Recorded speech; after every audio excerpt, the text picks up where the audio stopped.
प्रिय बच्चों, मौसम बहुत ठंडा है। आप देख पा रहे हैं कि मैं भी अपने सिर पर पगड़ी बांधे हूं।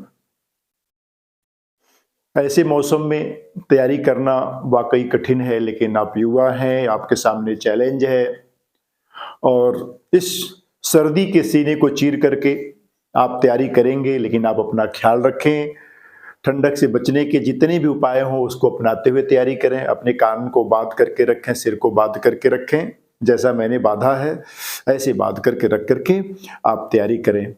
आपकी चिंता मुझे हर पल रहती है, जितनी चिंता आपको अपने कैरियर की है। एक शिक्षक होने के नाते, एक गुरु होने के नाते मेरी भी चिंताएं आपके साथ जुड़ी रहती हैं। जैसा कि 2013 में जब मेरा घर घाघरा नदी में कट करके बह गया और मुझे इलाहाबाद से घर पर आना पड़ा, आने के बाद अपनी मातृभूमि की सेवा का एक संकल्प लेकर के हमने धनघटा की बाग में आप लोगों को पढ़ाना शुरू किया और पहले ही बैच में 78 बच्चे हमारे यूपीपी में सेलेक्ट हुए और इसी प्रकार से अनवरत प्रयासों से लगभग 300-400 बच्चे गवर्नमेंट जॉब में गए। वो जिम्मेदारियां हमारे कंधों पर फिर हैं।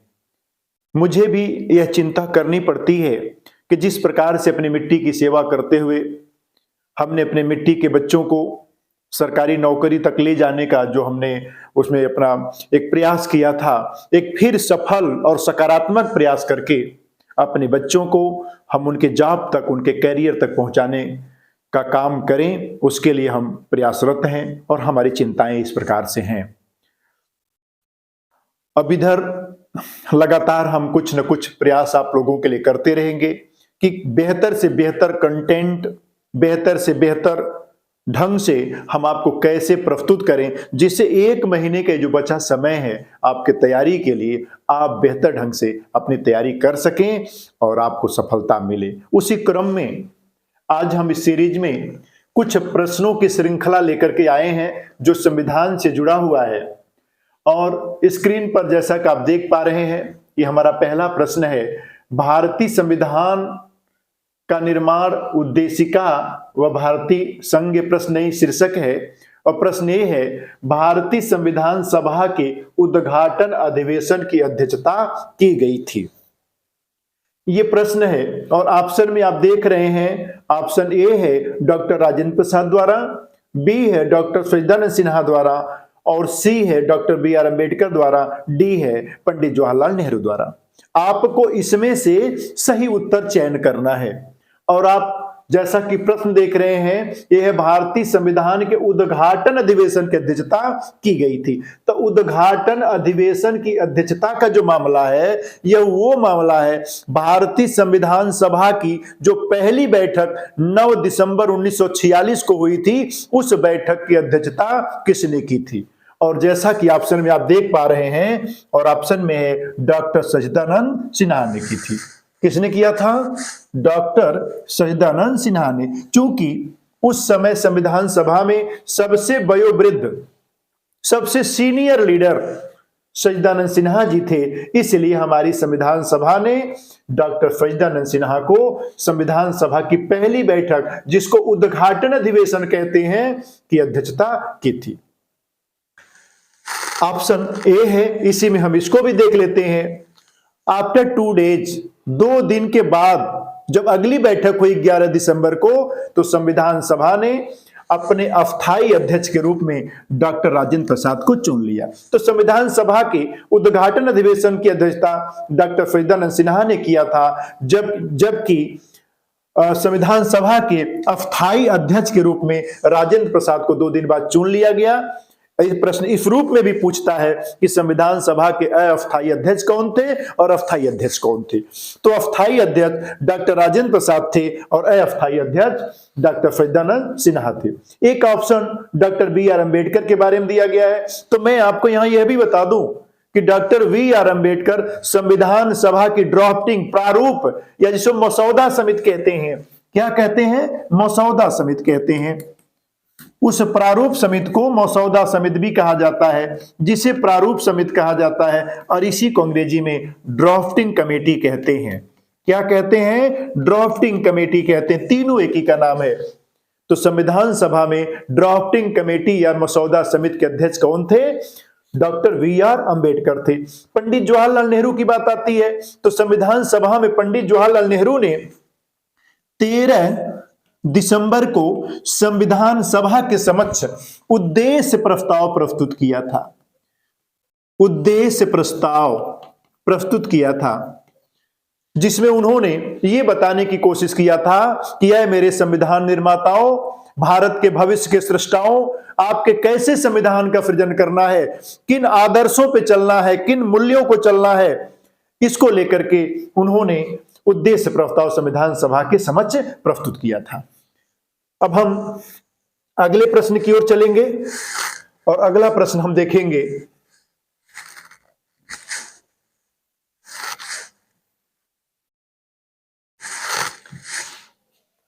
अगला प्रश्न है, भारत की संविधान सभा की अंतिम बैठक की सही तिथि है। अब तिथियों से मामला चल रहा है तो यहां यह देखने की जरूरत है कि मैं इस प्रश्न श्रृंखला में कोशिश किया हूं कि जितनी तिथियां हैं जो आपसे एग्जाम में पूछा जा सकता है उन तिथियों की चर्चा हम किसी न किसी बहाने से कर दें।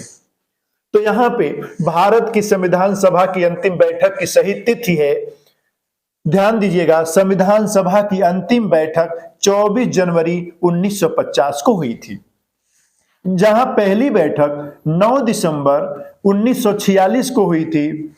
वही संविधान सभा की अंतिम बैठक 24 जनवरी 1950 को हुई थी।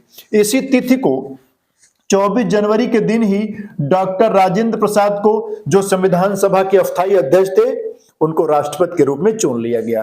तो डॉक्टर राजेंद्र प्रसाद को इसी तिथि को संविधान सभा ने डॉक्टर राजेंद्र प्रसाद को क्या किया? राष्ट्रपति के रूप में चुन लिया। राष्ट्रपति के रूप में चुन लिया। 24 जनवरी को हम एक प्रकार से और देखते हैं, इसी दिन राष्ट्रगीत और राष्ट्रगान को भी अपना लिया गया। तो संविधान सभा ने राष्ट्रगीत और राष्ट्रगान को कब अपनाया? 24 जनवरी 1950 को अपनाया। संविधान सभा की अंतिम बैठक कब हुई थी? 24 जनवरी 1950 को हुई थी। डॉक्टर राजेंद्र प्रसाद को राष्ट्रपति के रूप में कब चुना गया? 24 जनवरी 1950 को चुना गया। किस रूप में? संविधान सभा ने उन्हें चुना। ऑप्शन यहां ये है, एक ऑप्शन ये है कि 26 नवंबर 1949 को, तो यह तिथि वो है जिस दिन हमारा संविधान अंतिम रूप से बनकर तैयार हुआ, जिस दिन अंतिम रूप से बनकर तैयार हुआ। इस तिथि को 26 नवंबर 1949 को ही हमारा संविधान अंगीकृत किया गया, संविधान सभा द्वारा अंगीकृत माने होता है स्वीकार करना, मतलब ये कि हमारी संविधान सभा ने इसे फाइनली स्वीकार कर लिया। तो हमारी संविधान सभा ने संविधान को कब स्वीकार किया? 26 नवंबर 1949 को स्वीकार किया और इसी तिथि को संविधान फाइनली बनकर तैयार हो गया। अगली तिथि है 9 दिसंबर, तो ध्यान दीजिएगा 9 दिसंबर को ही 9 दिसंबर 1946 को संविधान सभा की पहली बैठक हुई थी। क्या हुई थी? पहली बैठक हुई थी, संविधान सभा की पहली बैठक। यहां थोड़ा सा ये गलत हो गया, मैं इसको थोड़ा सा ऐसे कर लेता हूं। हाँ, पहली बैठक हुई थी, पहली, इसी को उद्घाटन बैठक कह सकते हैं। और एक 26 जनवरी 1950 है, 26 जनवरी 1950 को हमारा संविधान लागू हुआ था। तो जहां 26 नवंबर 1949 को हमारा संविधान बनकर तैयार हुआ, वहीं पर 26 जनवरी 1950 को हमारा संविधान लागू हुआ। अब हम नेक्स्ट प्रश्न की ओर चलते हैं और ये है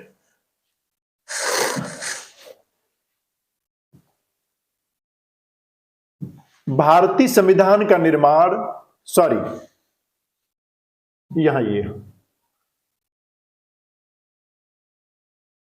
जी, संविधान सभा में उद्देश्य प्रस्ताव किया गया था। तो यहां ध्यान दीजिएगा, संविधान सभा में उद्देश्य प्रस्ताव प्रस्तुत किया गया था। तो इसका उत्तर है भारतीय संविधान सभा में उद्देश्य प्रस्ताव पंडित जवाहरलाल नेहरू ने 13 दिसंबर 1946 को पेश किया था। तो संविधान सभा के समक्ष उद्देश्य प्रस्ताव किसने प्रस्तुत किया था? पंडित जवाहरलाल नेहरू ने प्रस्तुत किया था। पुनः इसमें option doctor B R Ambedkar है। मैं फिर कहूंगा, डॉक्टर बी आर अंबेडकर संविधान सभा में ड्राफ्टिंग कमेटी के अध्यक्ष थे, जो पूना की सीट से जीत करके, जहां से एम आर जयकर को इस्तीफा दिलवा करके डॉक्टर बी आर अंबेडकर को पूना की सीट से चुनाव लड़वा करके संविधान सभा में लाया गया था। हालांकि इसके पहले वह पश्चिम बंगाल नहीं, बल्कि आज जो बांग्लादेश है, पूर्वी बंगाल, वहां से वह चुनाव जीते थे, संविधान सभा में वहां से आए थे।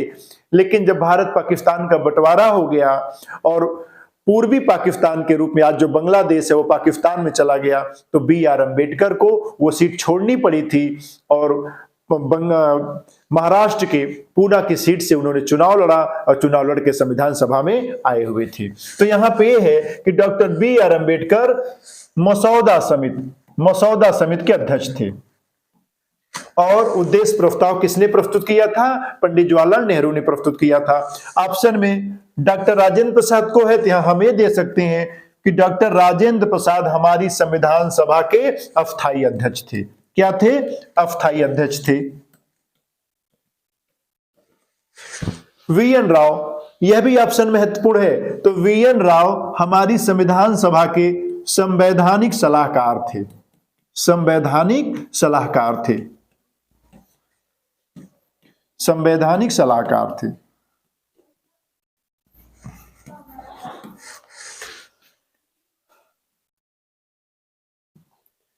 अगला प्रश्न देखते हैं।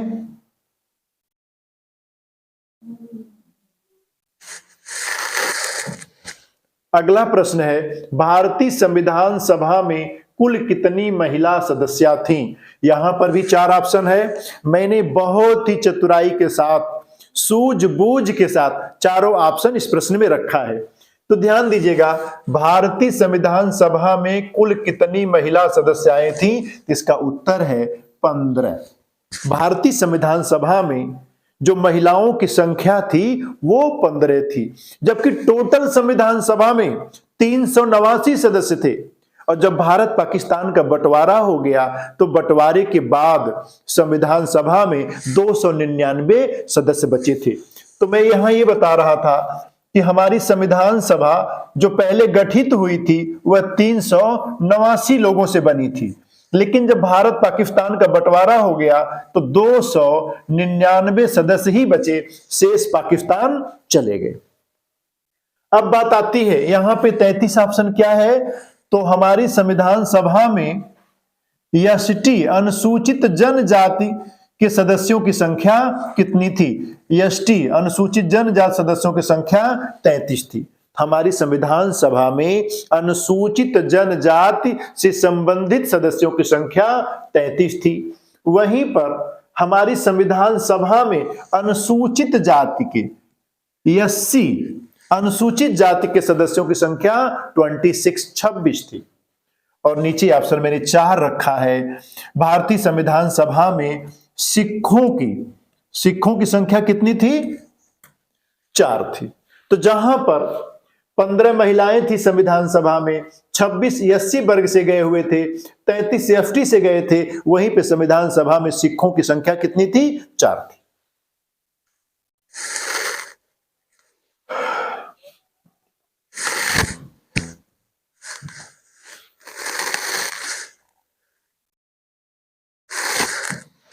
इसको देखते हैं। भारतीय संविधान सभा की स्थापना की गई थी।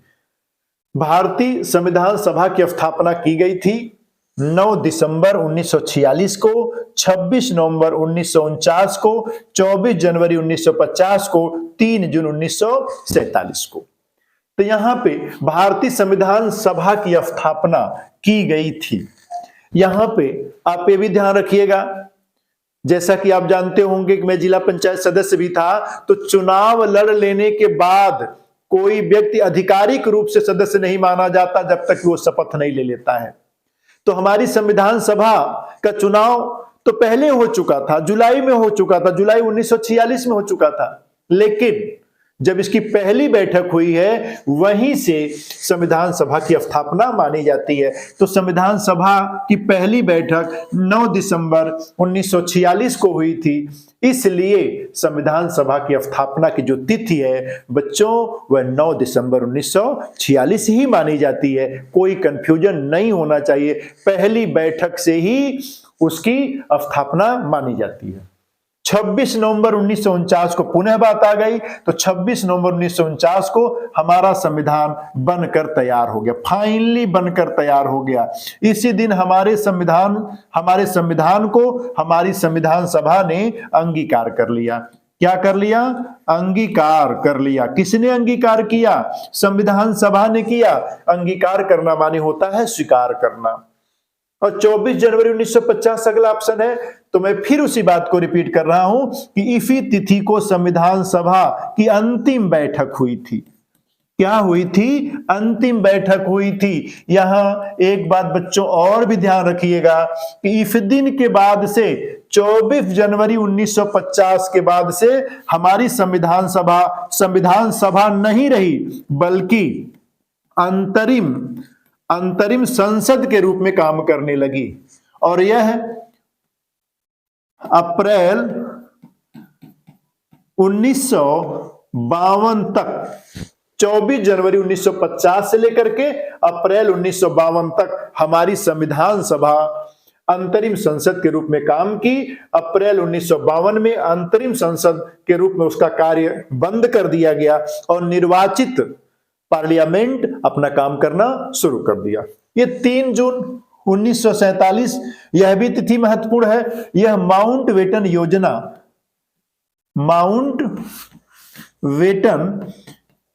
योजना की तिथि है। इसी दिन 3 जून 1947 को माउंटबेटन ने अपनी योजना प्रस्तुत किया था, जिसमें कहा गया था कि भारत और पाकिस्तान 2 राष्ट्र होंगे, दोनों संप्रभु राष्ट्र होंगे, और जो देशी रियासतें हैं वो चाहे तो स्वतंत्र रहें, चाहे तो भारत के साथ जाएं, चाहे तो पाकिस्तान के साथ जाएं।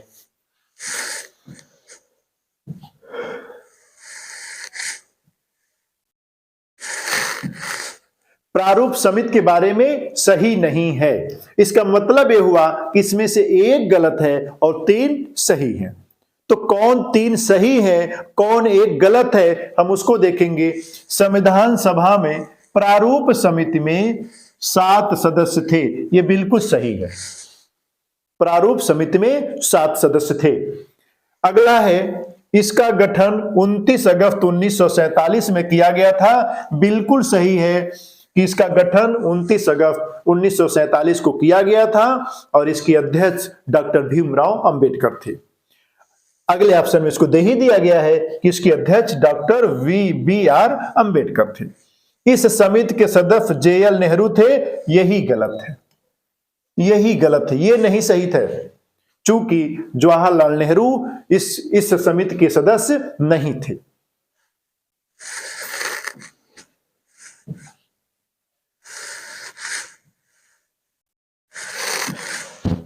अगला प्रश्न है, निम्नलिखित में से क्या सही नहीं है? इसका मतलब यह हुआ कि इसमें भी 3 सही एक गलत है। तो 3 कौन सही है? संविधान सभा का गठन कैबिनेट मिशन द्वारा हुआ था। तो जी बच्चों, बिल्कुल इसे ध्यान रखने की जरूरत है कि संविधान सभा का जो गठन हुआ था कैबिनेट मिशन योजना के द्वारा हुआ था। इसके बारे में मैं आपको बता दूं कि लंदन में क्लेमेंट एटली के नेतृत्व में वहां की सरकार बनी और क्लेमेंट एटली ने हाउस ऑफ कॉमन्स में घोषणा किया कि भारतीयों को आजाद होने का हक है, और भारत को आजाद करने के लिए उन्होंने अपने मंत्रिमंडल के 3 सदस्यों को भारत भेजा। इन्हीं 3 सदस्यों के दल को, जिसके नेता पैथिक लॉरेंस थे, इसी 3 सदस्यों को दल को कैबिनेट मिशन कहते हैं, जिनके कंधों पर 2 जिम्मेदारियां थी। क्लेमेंट एटली साहब ने कहा था कि आपको भारत जाकर के तुरंत एक वहां पे अंतरिम सरकार का गठन करना है। जब तक वहां का संविधान नहीं बन जाता, वहां के संविधान के हिसाब से वहां की सरकार नहीं बन जाती, तब तक एक वहां की अंतरिम सरकार का गठन आप कर दो। और दूसरा यह जाकर के वहां निर्धारित कर दो कि भारतीयों का संविधान या भारत का संविधान कैसे बनेगा, कौन बनाएगा, इसकी रूपरेखा तय कर दो। तो भारत का जो संविधान बना था वह कैबिनेट मिशन योजना के तहत हुआ था। इसी मिशन में कहा गया था कि भारत का संविधान 389 लोग बनाएंगे और ये सारे लोग चुन कर आएंगे, और प्रत्यक्ष चुन कर नहीं आएंगे, इनको जनता नहीं चुनेगी, बल्कि 11 प्रांतों में जो भारतीयों की सरकारें हैं, वही 11 प्रांतों में जो सरकारें काम कर रही हैं, वो चुने हुए विधायक ही इनको चुनेंगे। अगला ऑप्शन है संविधान सभा की बात सबसे पहले स्वराज दल ने किया था। बिल्कुल यह भी सही है, यह भी सही है। संविधान सभा की बात एक दल के रूप में स्वराज दल ने किया था, स्वराज पार्टी ने किया था, जबकि एक व्यक्ति के रूप में एम.एन. राय ने किया था। अगर यह पूछे कि व्यक्ति के रूप में संविधान सभा की बात किसने किया था, तो एम.एन. राय ने किया था, और एक दल के रूप में स्वराज दल ने भारत में सबसे पहले संविधान सभा के गठन की बात उठाई थी। संविधान सभा में 3 वाचन तथा 11 अधिवेशन हुए थे। बिल्कुल सही है, संविधान सभा में 3 वाचन और 11 अधिवेशन हुआ था। संविधान सभा का निर्वाचन वयस्क मताधिकार द्वारा किया गया था। यही पूछ भी रहा है कि निम्नलिखित में से क्या सही नहीं है, तो यही सही नहीं है। क्यों? क्योंकि संविधान सभा का निर्वाचन वयस्क मताधिकार अर्थात 18 एडल्ट, जो वयस्क हैं 18 साल के ऊपर के लोग नहीं चुने थे। संविधान सभा का निर्माण वयस्क मताधिकार के आधार पर नहीं हुआ था। बच्चों, संविधान सभा के सदस्यों का जो चुनाव हुआ था, उसे 11 प्रांतों की विधानसभा में जो विधायक थे, जो चुनकर गए थे, उन्हीं विधायकों ने चुना था, आम जनता ने नहीं चुना था। हाँ, इतना जरूर है कि वह आम जनता की ओर से उनका चुनाव कर रहे थे, वह खुद अपनी ओर से नहीं, जनता की ओर से कर रहे थे। यह काम जनता को करना था, लेकिन समय इतना कम था, भारत को जल्दी आजाद करना था। इस कम समय के नाते यह एक वैकल्पिक व्यवस्था अपनाई गई कि विधायकों के द्वारा इनका चयन कर लिया जा। हाँ, 93 सदस्यों को देशी रियासतों से आना था, उनका निर्वाचन नहीं हुआ था। तो इसमें से यह तीनों ऑप्शन सही है कि संविधान सभा का गठन कैबिनेट मिशन योजना के तहत हुआ था। संविधान सभा की बात सबसे पहले स्वराज दल ने की थी। संविधान निर्माण में 3 वाचन 11 अधिवेशन हुआ था, यह भी सही है। और एक यह गलत है कि संविधान सभा का निर्वाचन वयस्क मताधिकार द्वारा न होकर के 11 प्रांतों में जो विधानसभा का चुनाव हुआ था, उन विधायकों द्वारा किया गया था।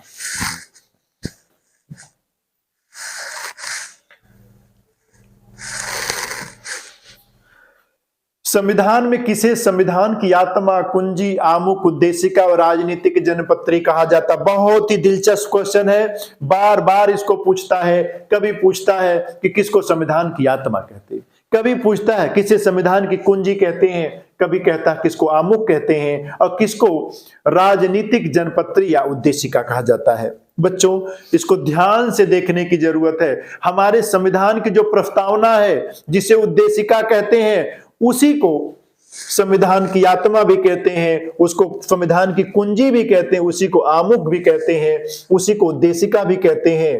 और के.एम. मुंशी साहब ने इसको राजनीतिक जन्मपत्री भी कहा है। तो यहां पे इसका उत्तर प्रस्तावना है, इसका उत्तर प्रस्तावना है। ध्यान दीजिएगा, संविधान की आत्मा संविधान में 2 जगह कही जाती है।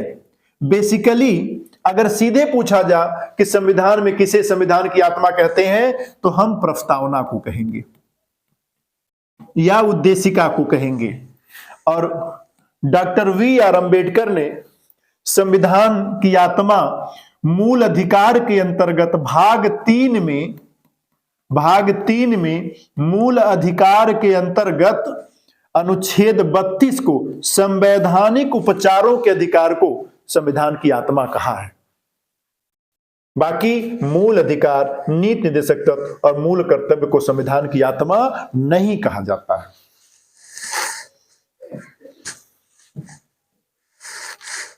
अगला क्वेश्चन हमारा है, निम्नलिखित में से कौन एक शब्द 26 जनवरी 1950 में लागू संविधान में था? इसका मतलब यह हुआ कि निम्नलिखित में से कौन एक शब्द 26 जनवरी 1950 में लागू संविधान में था? इसका मतलब एक था, तीन नहीं थे। तो इसमें से ध्यान देने की जरूरत है, ये जो तीनों शब्द हैं, ये जो तीनों शब्द हैं, ये 42वें संविधान संशोधन, 42वें संविधान संशोधन 1976 द्वारा प्रस्तावना में जोड़े गए। प्रस्तावना में केवल एक बार संशोधन हुआ है, और वो कब हुआ है? 1976 में हुआ है, और 42वां संविधान के द्वारा इसमें तीन शब्द डाले गए, समाजवादी, पंथनिरपेक्ष और अखंडता।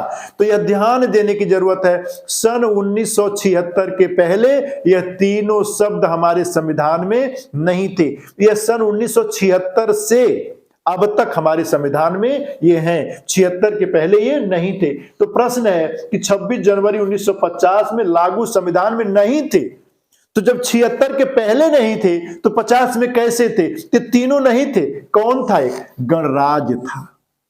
और गणराज्य किसको कहते हैं?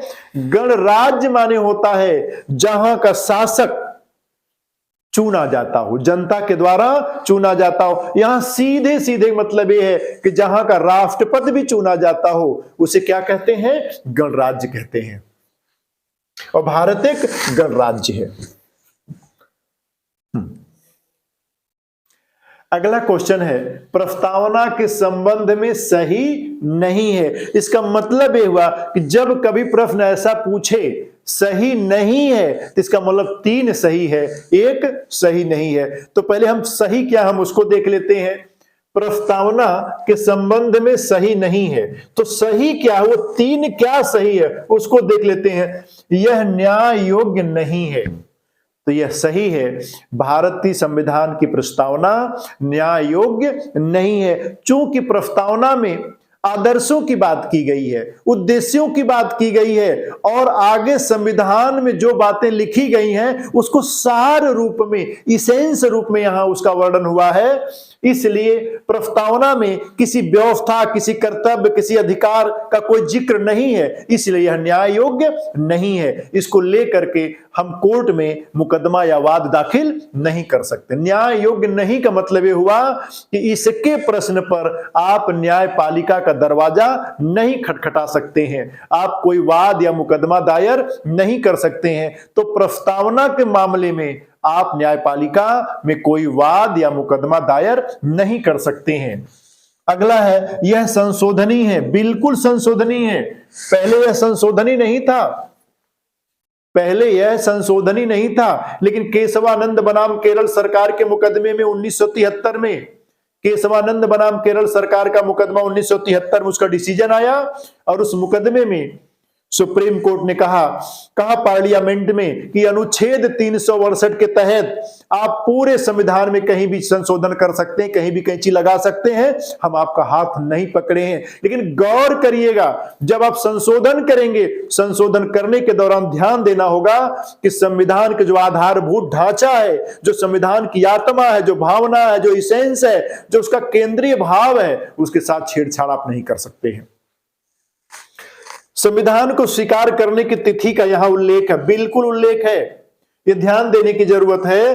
संविधान को स्वीकार करने की तिथि जो 26 नवंबर है, 26 नवंबर 1949, इसकी तिथि का वर्णन प्रस्तावना में है। अगर क्वेश्चन पूछे कि संविधान को स्वीकार करने की तिथि का वर्णन कहां है, तो प्रस्तावना में है। अगला है, यह कल्याणकारी राज्य का उद्देश्य नहीं है। थोड़ा सा मिसप्रिंट है, लेकिन यहां है, यह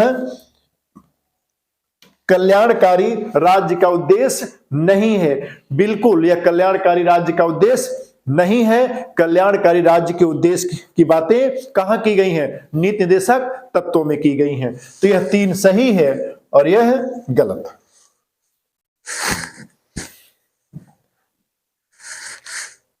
अगला प्रश्न है, निम्नलिखित में से कौन एक सुमेलित नहीं है? मतलब ये फिर वही बातें एक सुमेलित नहीं है, इसका मतलब 3 सुमेलित है। आइए और देखते हैं 3 सुमेलित कौन है। राज्य के नीति निदेशक तत्व आयरलैंड, यहां यह स्रोतों की बात कर रहा है। यहां आपसे यह जानना चाह रहा है कि क्या आप ये जानते हैं कि भारतीय संविधान में जो विभिन्न तथ्यों को ग्रहण किया गया है, विभिन्न जो सिस्टम को एडॉप्ट किया गया है, वो सिस्टम कहां से लिए गए हैं, किस देश के संविधान से लिए गए हैं। आपको जानने की जरूरत है। हमारा जो संविधान है, हमारे संविधान निर्माताओं ने विश्व में, दुनिया में जहां भी संविधान थे, उन संविधानों को ला करके उसका विधिवत अध्ययन किया और उसमें जो उनको अच्छा लगा उसे अपने संविधान में जगह दिया। और लगभग 60 देशों के संविधान की प्रतियां मंगाई गई और उसका अध्ययन किया गया और उसमें जो अच्छा लगा अपने संविधान में जगह दी गई। तो यहां पे राज्य के नीति निदेशक तत्व ये कहां से लिए गए? डायरेक्टिव प्रिंसिपल ये कहां से? बिल्कुल सही है, आयरलैंड से लिए गए हैं। अगला है मूल अधिकार, जो फंडामेंटल राइट है, वो कहां से लिया गया है? ये बिल्कुल अमेरिका से लिया गया, यह भी सही है। अगला है मूल कर्तव्य, मूल कर्तव्य सोवियत संघ रूस के संविधान से लिया गया है। और डी ऑप्शन है नागरिकता, ऑस्ट्रेलिया से। जी नहीं, यह गलत है। नागरिकता हमारे यहां ब्रिटेन से ली गई है। कहां से ली गई है? ब्रिटेन से ली गई है नागरिकता।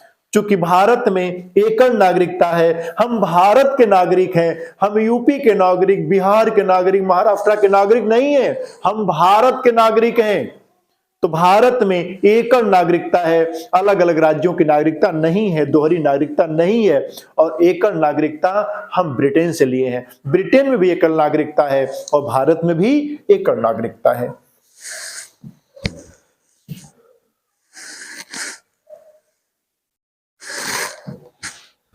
भारत की संघात्मक व्यवस्था किस देश से संबंधित है? तो यहां ध्यान दीजिए, पहला ऑप्शन हमारा कनाडा है। जी बिल्कुल सही है, भारत की संघात्मक व्यवस्था कनाडा से ली गई है। भारत की संघात्मक व्यवस्था कैसी है? भारत में एक संघ होगा और राज्य होंगे। भारत में जो शासन की प्रणाली अपनाई गई है वो संघात्मक है।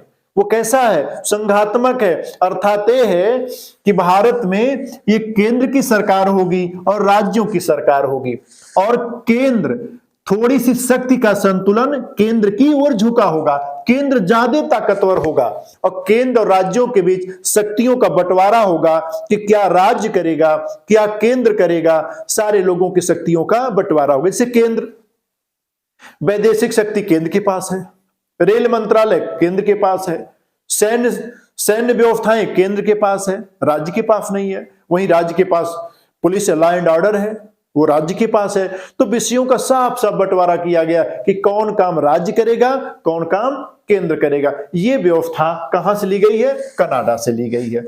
अमेरिका से आपने देखा कि मूल अधिकार को लिया गया है। ब्रिटेन से एकल नागरिकता को लिया गया है। एकल नागरिकता भी आपने पहले प्रश्न में देखा कि एकल नागरिकता ब्रिटेन से ली गई है। साथ ही साथ हमारे यहां संसदीय शासन प्रणाली, संसदीय शासन प्रणाली यह भी ब्रिटेन से ली गई है, जहां पर बहुमत प्राप्त दल की सरकारें बनती हैं और वो शासन करते हैं। यह व्यवस्था कहां से है? ब्रिटेन से ली गई है। और रूस से हम क्या लिए हैं? मूल कर्तव्य लिए हैं। मूल कर्तव्य हम रूस से लिए हैं। और सामाजिक आर्थिक ये जो न्याय की बातें हैं, सामाजिक आर्थिक राजनीतिक न्याय, यह भी रूस से ली गई है। मूल कर्तव्य के साथ साथ सामाजिक आर्थिक राजनीतिक न्याय, यह भी रूस के संविधान से लिया गया है।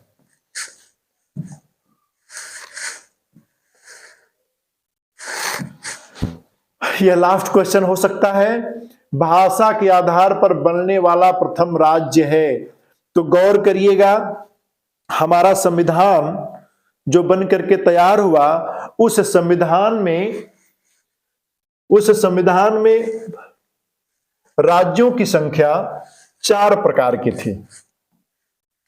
राज्यों के 4 प्रकार बनाए गए थे। ख, ग और घ। तो यहां पे यह भी ध्यान देने की जरूरत है, जब हमारा संविधान बन रहा था तो संविधान बनने से पहले जब स्वतंत्रता आंदोलन चल रहा था, तो उस स्वतंत्रता आंदोलन के दौरान जो हमारी भारतीय नेता थे वो बार बार मांग कर रहे थे कि भाषा के आधार पर राज्यों का गठन किया जाना चाहिए। अगर एक राज्य में कई भाषा के लोग रहते हैं तो अलग अलग भाषा के लोग प्रशासनिक पदों पर जाएंगे। हो सकता उदाहरण के लिए जैसे एसडीएम कन्नड़ जानते हो, तहसीलदार मलयालम जानते हो, लेखपाल पंजाबी जानता हो, और जो जनता है जो एप्लीकेशन लेके जाती है वो भोजपुरी जानती हो, तो भोजपुरी में एप्लीकेशन देगी, वो लेखपाल को देंगे तेलुगु में, फिर अब कानून को साहब कन्नड़ जानते हैं, तो ये कम्युनिकेशन गैप पैदा हो जाएगा। तो ये बातें आई कि एक भाषा के लोगों, एक भाषा से संदर्भित अगर एक राज्य होगा तो वहां पर आसानी से शासन प्रशासन चलाया जा सकता है। तो आजादी की लड़ाई के दौरान ही भाषा के आधार पर राज्यों के गठन की बातें की जा रही थी, और जैसे ही हमारा देश आजाद हुआ फिर ये आवाजें उठाई जाने लगी। इसको लेकर के 1948 में यश के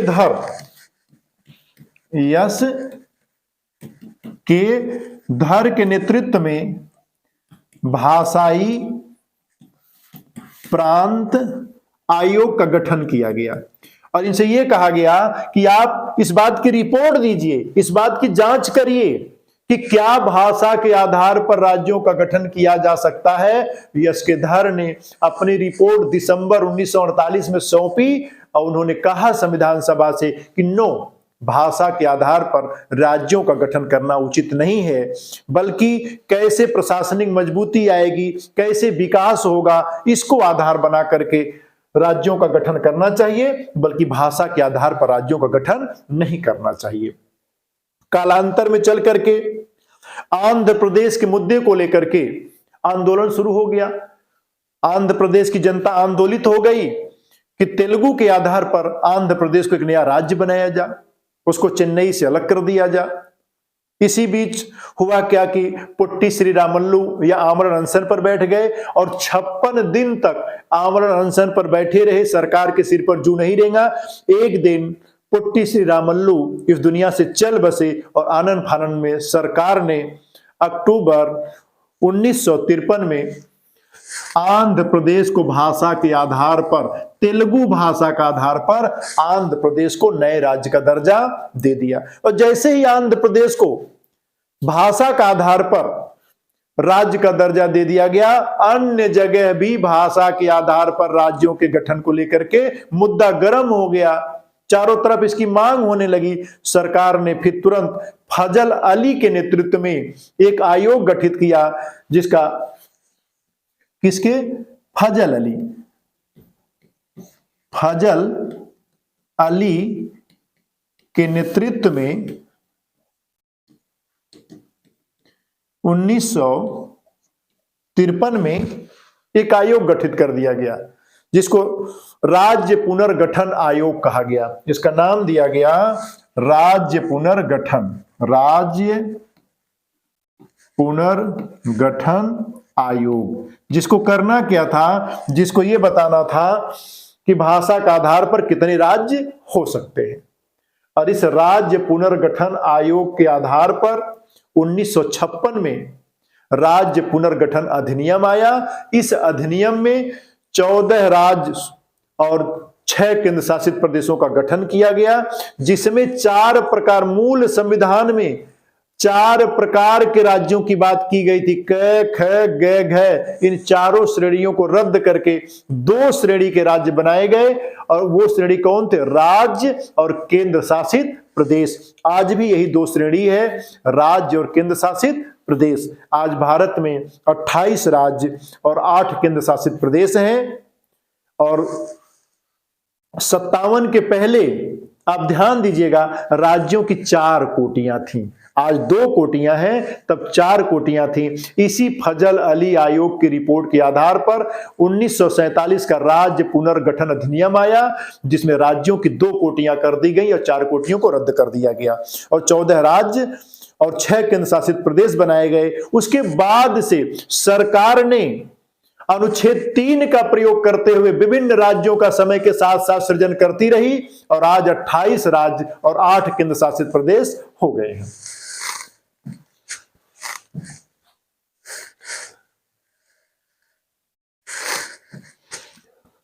नए राज्यों का सृजन संसद किस अनुच्छेद द्वारा कर सकती है? अभी मैं इसकी चर्चा भी कर रहा था। ये पूरा भाग 1 की चर्चा की गई है और हमने चारों अनुच्छेदों को उठा के रख दिया है और ये कह रहा कि नए राज्यों का सृजन संसद किस अनुच्छेद द्वारा कर सकती है। मेरे बच्चों, ये बढ़िया से आप सीख लो, ये दोनों अनुच्छेद बहुत घालमेल हैं। कई बार शिक्षक भी इसका अंतर नहीं कर पाते हैं, लेकिन आप जान लो, नए राज्यों का सृजन, अगर नए राज्य को बनाना है तो हमारी पार्लियामेंट अनुच्छेद 3 के तहत नए राज्य का गठन कर सकती है, उसके नाम में परिवर्तन कर सकती है, उसके सीमा और क्षेत्र में परिवर्तन कर सकती है। तो सीमा और क्षेत्र, ना किसी राज्य का गठन, उसके नाम में परिवर्तन, उसके क्षेत्र में परिवर्तन, उसकी सीमा में परिवर्तन करने की पावर भारतीय पार्लियामेंट को है और वह अनुच्छेद 3 के तहत यह कार्य कर सकती है। यह शक्ति उसको कहां से मिलती है? अनुच्छेद 3 से। यहां पे अनुच्छेद 1 में कहा गया है कि भारत अर्थात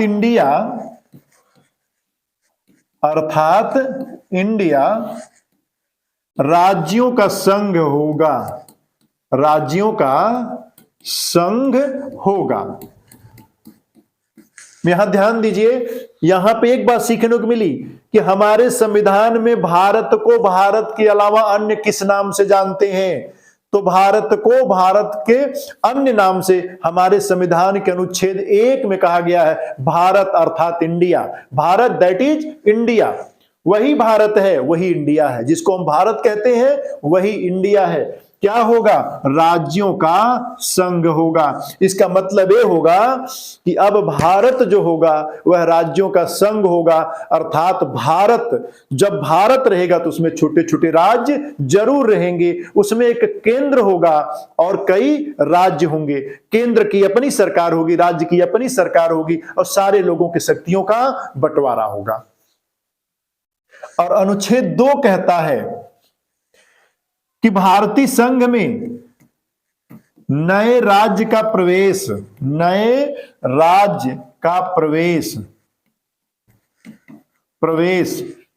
और स्थापना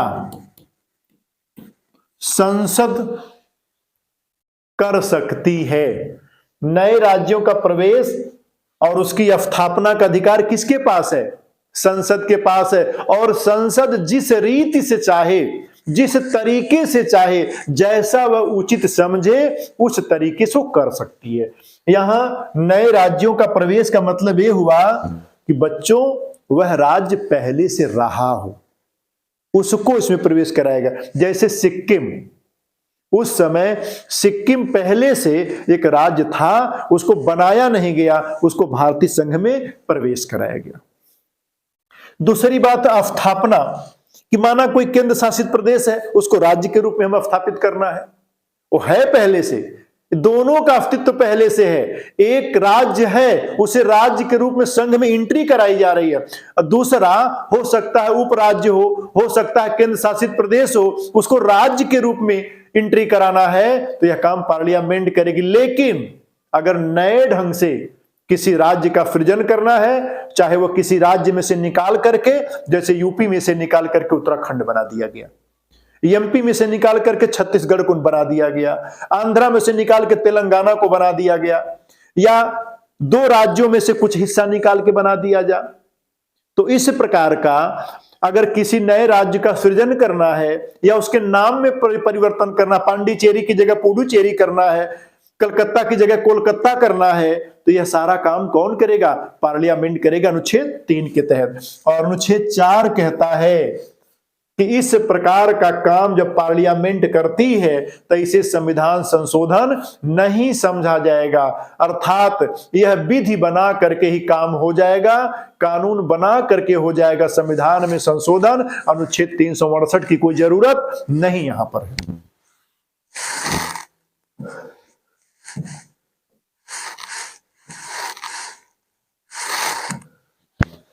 राज्य पुनर्गठन अधिनियम 1956 के संदर्भ में सही है। इसका मतलब 3 गलत है, 1 सही है। कह रहा सही है, इसका मतलब ये हुआ कि इसमें 3 गलत है, 1 सही है। तो उसका अब हम उत्तर देखते हैं। यह फजल अली आयोग के रिपोर्ट के आधार पर लाया गया था।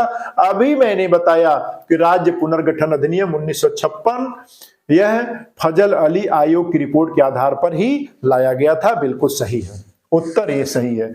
इसके द्वारा 14 राज्यों व 6 संघ राज्यों का गठन किया गया, यह भी सही है। राज्य पुनर्गठन अधिनियम 1956 के संदर्भ में सही है। यह फजल अली आयोग की रिपोर्ट के आधार पर लाया गया था, यह भी सही है। इसके द्वारा 14 राज्यों व 6 संघ राज्यों का गठन किया गया था, यह भी सही है। लगता है कुछ गड़बड़ चल रहा है। इसके द्वारा राज्य का क ख ग घ वर्गीकरण समाप्त कर दिया गया, यह भी सही है। यह यश के धर आयोग के आधार पर लाया गया था, यह उत्तर गलत है। इसका मतलब यह हुआ कि यहां प्रश्न में त्रुटि है कि राज्य पुनर्गठन अधिनियम 1956 के संदर्भ में सही नहीं है, ये होना चाहिए। तो यह सही नहीं है, बाकी यह 3 सही है। यह मिसप्रिंट है, आप इसको दूर कर लीजिए कि राज्य पुनर्गठन अधिनियम 1956 के संदर्भ में सही नहीं है, यह 3 सही है, यही डी सही नहीं है। तो इसका उत्तर है डी और यह 3 सही है। तो बच्चों आज इतना ही, फिर हम प्रश्न की श्रृंखला के साथ हम पुनः कल मिलेंगे। धन्यवाद।